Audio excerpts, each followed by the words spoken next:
Harvest Moon 64. Grow some plants, feed some chickens, get a wife. That's what this game is. Now that may sound a bit simplified compared to what you might expect from a Harvest Moon experience if you're familiar with the series, but for me, a man who is accustomed to moving a floating gun down a hallway and using it to disembowel every man, woman, and monster that dares to move, that simplicity is about all I could desire from Harvest Moon 64, as I didn't really get it. I'm not gonna fill you in on the history of Natsume's cult classic franchise because the truth is that I don't know a darn thing. And the breadth of my knowledge of Harvest Moon stems from and ends at glancing at the TV screen every so often as my lady Moogster would make a horse go neigh or a cow go moo or make a person sprout little hearts out of their skull because she brought them a dirty mushroom. Yep, Harvest Moon is Moogster's thing, ain't mine, but for once I decided that I was done with all of the killing and I just wanted a chilled out experience where I watched things grow. Twist ending, this game is hard. It didn't chill me out, and it gave me more anxiety than Amnesia: The Dark Descent. Problem is, I wasn't prepared. I didn't know how to play and manage my time properly. Moogster does. She can get married and have a kid before the first year is out and have a buttload of crops and livestock and also take the time to make friends with everybody. I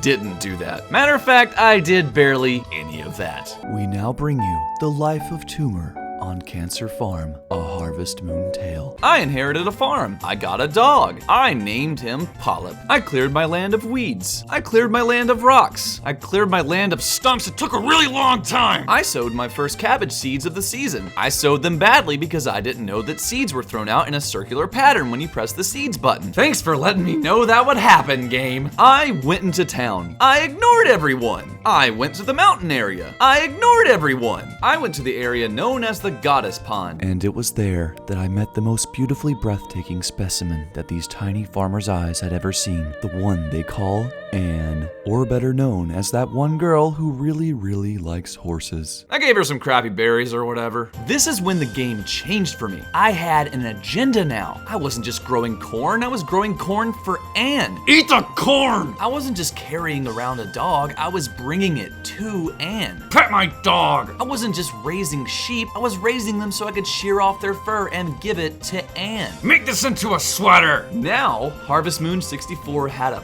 purpose, and I could see where the allure of the franchise came from. It still seems simple and a touch manipulative, but if you find the challenge of building up artificial friendships as efficiently as possible enticing, then I guess you could call this game fun. Me? I'm still not entirely convinced. The days are so short, each hour lasts like 20 real-life seconds. That's barely enough time to do anything around your farm, let alone woo your prospective spouse or make friends with, I don't know, the guy who runs the tool shop. Yeah, I only see one tool right here, and it's you, buddy, with your glasses. Man, I hate the watering can. It's super inaccurate, and if you miss your crops too many times, then you gotta run all the way back to the watering hole, and that takes up an hour in game time if you're a big stupid dum-dum like me and you planted your crops really far from the water source. The chickens suck. Their eggs are only worth 50 gold apiece, and they won't lay them if you don't show them love and feed them, selfish jerks. I mean, look at this one chicken. He died because I forgot to feed him one time. What a dick. Suffice to say, I sold all of my chickens. Good riddance, asshole. Well, at least I've still got Anne. Oh no,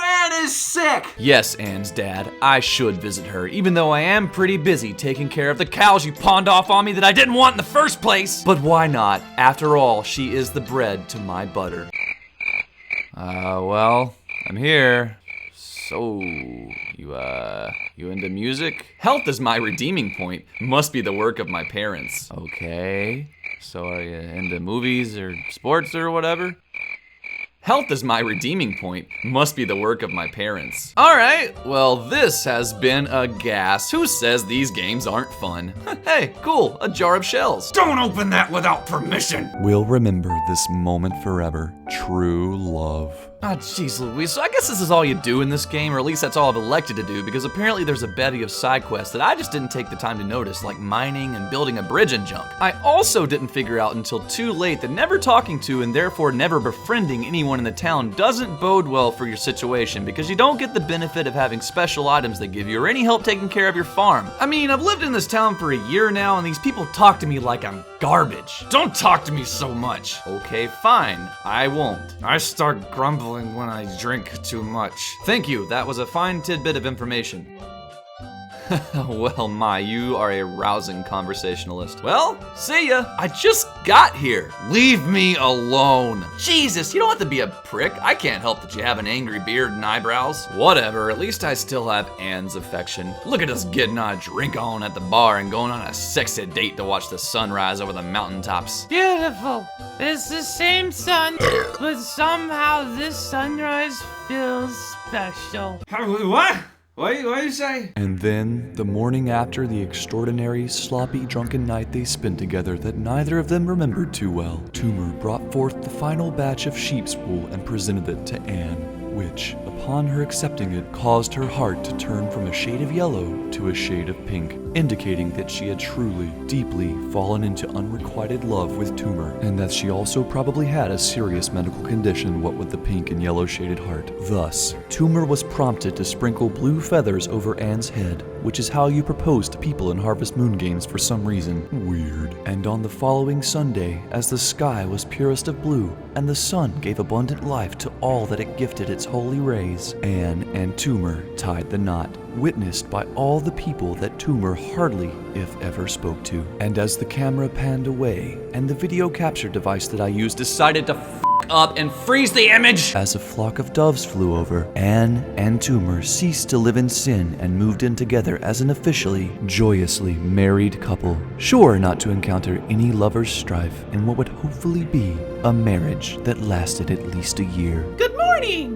Make my breakfast now! And they lived happily ever after.